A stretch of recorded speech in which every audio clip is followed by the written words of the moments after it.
There is nobody who's not been happy. Everybody's been happy, but the problem is they're not able to maintain it, that's all. There are only two things. How joyful are you and how much joy do you give to people around you? Just do this for 2 days and see, you will become something truly fantastic within yourself.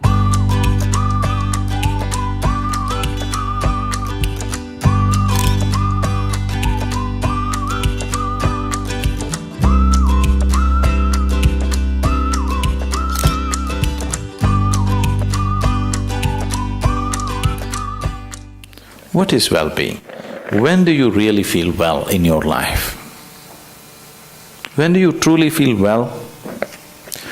When you're very happy, you're well. Even if you're physically ill, you're still well, isn't it? Even if you're medically diagnosed as ill, you're very happy right now, you're feeling well, isn't it?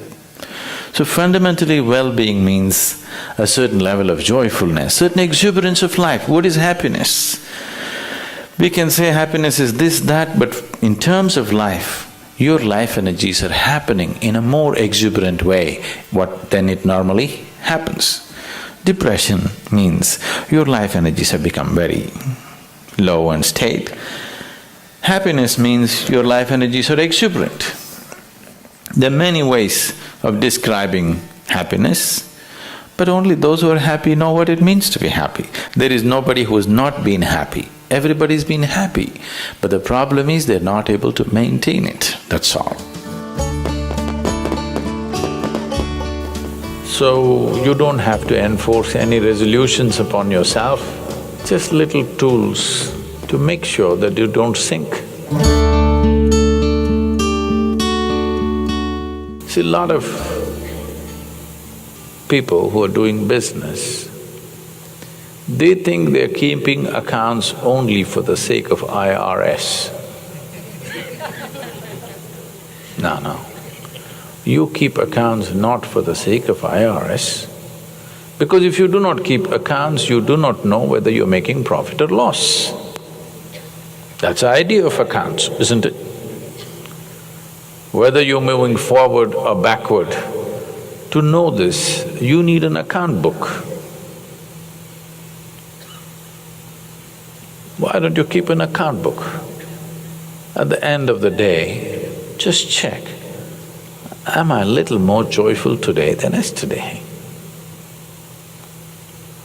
If you had done this since you were 5 years of age, you would have been ecstatic by now.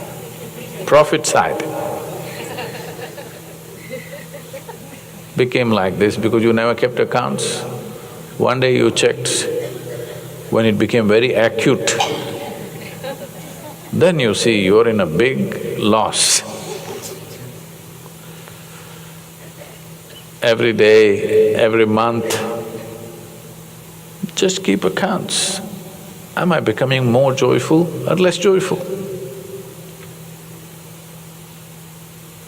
There are only two things. How joyful are you and how much joy do you give to people around you? This you can keep accounts. If you keep accounts of this, people are keeping accounts of their money as if they're going to carry it with them. The real wealth of life is how joyful you are, how wonderful is your experience of life.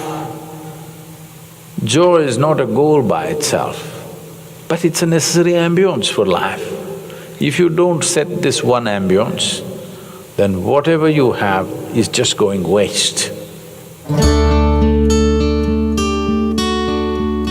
Tomorrow, if you wake up in the morning… No, this is not my wish, but I want you to know, of all the people who go to bed tonight, over 1 million people will not wake up tomorrow morning. And tomorrow, if you and me wake up tomorrow morning, is it not a fantastic thing? 1 million people did not wake up. You woke up. Is it not a great thing? Yes. You don't seem to think so. Yes. Because the problem is just this, you are living with an idea that you're immortal. When I say you're immortal, you're not actually thinking you're immortal, but you're not conscious of your mortality. If you're not conscious of your mortality, somewhere you think you're immortal, isn't it?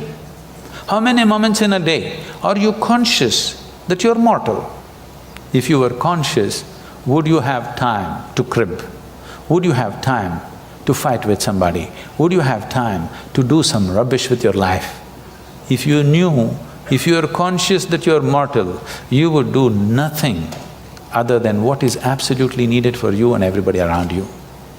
Don't think this is a negative thing. Death is not a negative thing. It's the only thing which has added value to your life. If you're here forever, you would be unbearable. Yes. If you just become conscious of this one thing, that always you're conscious that I'm mortal. You don't have to think, I will die today, we don't intend, we want to live as far as possible. Just you know, one day I will die.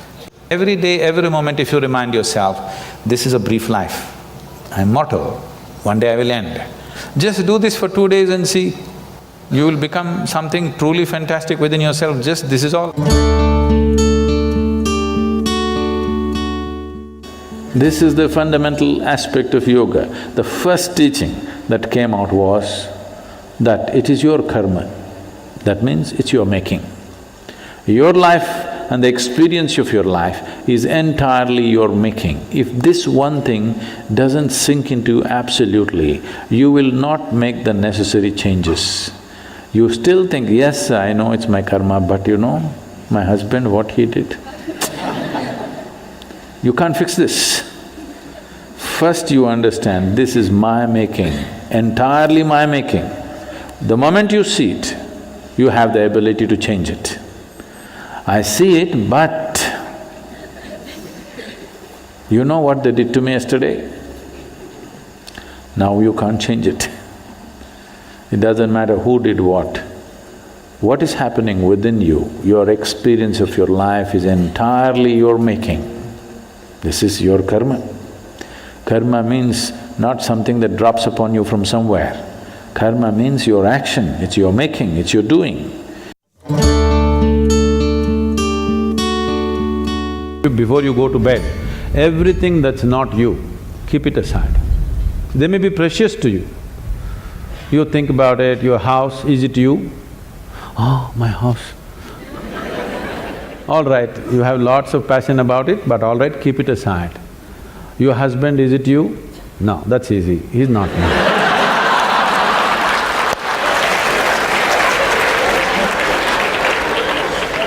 My children, are they me? Oh, little difficulty, but no, they're not me. They're beginning to tell you, if they're 12, they've already told you. So the clothes that you wear, is that you? No. The body that you wear, is that you? No. All these thoughts and emotion, is this you? No. Everything that's not you, keep it in one heap. Not physically, just do this mentally. Keep everything aside. Let me see. Every day you practice this, one day when you successfully keep everything aside that you are not, what you are will be there.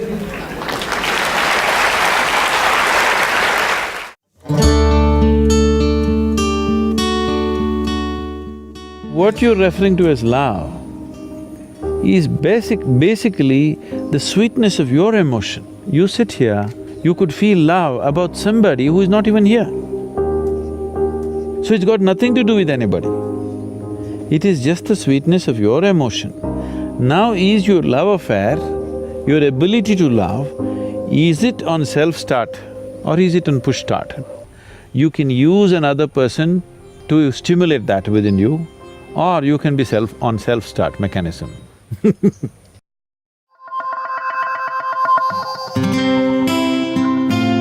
See, what is this need for love in a human being? Constantly, a human being is longing to be something more than what they are right now. The thing is, you want to include something which is not a part of you as yourself, that is the whole effort. If it happens emotionally, on the emotional level, if you try this, we call this a love affair. You're trying to make somebody who is not a part of you a part of yourself emotionally. This is a love affair. If you do it consciously, we call this yoga. For 5 minutes every day, go sit with something that does not mean anything to you. Maybe a tree, or a pebble, or a worm, or an insect. After some time, you will find you can look upon it with as much love as you hold for your wife, husband, mother, child or dog. Maybe the worm does not know this, the insect does not know this. That does not matter. If you can look at everything lovingly, the whole world explodes into a beautiful phenomena for you. You realize love is not something that you do, it is the way you are.